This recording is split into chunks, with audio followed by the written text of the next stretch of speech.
Imagine if you could make a boot game in just about 5 minutes. Well, that's exactly what I'll be teaching you today. So to set this thing up, I'll go to my toolbox inside of my inventory, and I'm going to add this model to the workspace. Let me just place them actually down. Oh, and in case you're wondering, you can get this system by simply going to my video description and pressing the link. Great, I'm going to be ungrouping this main model. I'm going to be adding this local script inside of the starter player scripts, and let me just drag and ungroup accordingly. So in case you're wondering how am I ungrouping so fast, I simply hit Ctrl U on my keyboard. You could also just right click on the model and then hitting ungroup. I'm going to be moving this boot folder closer to my spawn location. In case you guys want to add multiple boots, simply duplicate them. The name is completely irrelevant. The only names that actually matter are the boot styles, which serves as templates. Don't worry, I'm going to be going over how this system works in a bit. Let me hit play and let's see if it works.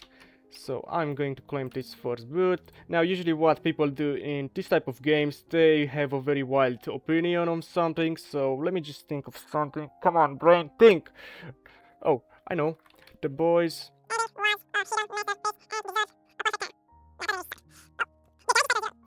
There we have it, and I can just sit right here, but I can also customize it. So let me just add a junk asset ID. As you can see, it's going to update. Let me just change some of them colors. Let me just go for this yellow. I know why, because I'm going to be changing the boot styles. Like there are three different boot styles right now. Don't worry, I'm going to be teaching you in a bit how you can add your very own custom boot style. So I'll select the lemonade stand, update the boot, and there you have it.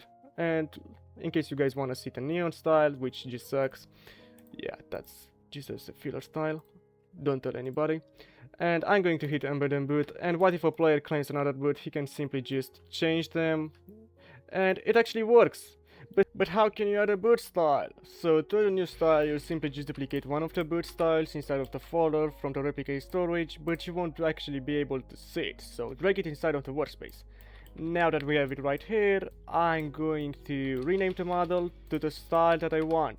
This to be as the boot style matches the model name. So beware of that, as you don't want to have any dumb names as your styles. So for the name, I guess I'll pick pickle boot. Yeah, we're going to be making a pickle stand, I guess. Great, so now you just want to make sure that both of these two models, main body and secondary body, exist just below your boot name. And they both contain the main part and the secondary part. Why? Well, the way this system works is by listening for attribute changes on each single boot's click detector. However, the attributes themselves do not directly modify the boot. Instead, whenever an attribute changes, the update is passed to the boot builder module, which handles all boot related updates. The boot builder processes only the attributes that changed. For example, if a player updates the boot description, the module will only update the description. If they change the primary color, the module will only update the parts and unions inside the main body.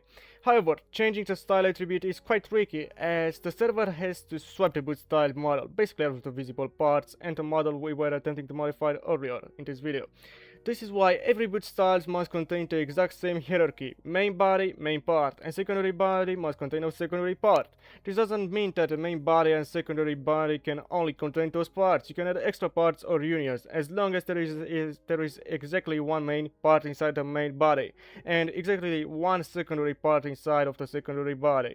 If multiple parts with those names exist, the system might misbehave. Oh, and the parts placed inside of the main body will be the ones affected by the boot's primary color, while the parts inside of the secondary body will be affected by the boot's secondary color. Pretty easy, right? Now, with all of this information in mind, let's actually change this model style, shall we? So, since I don't want any of my pickles models to be affected by colors, I'll just simply create a folder called decorations. This won't break the system as it doesn't interfere with any of the main logic. I'll add some pickle jars, pickle models, and good old Pickle Rick as my main mascot, cause why not? Great, now that I finished adding the decorations, I'll simply drag this new model inside of the replicate storage, and let's hit play and see if it works.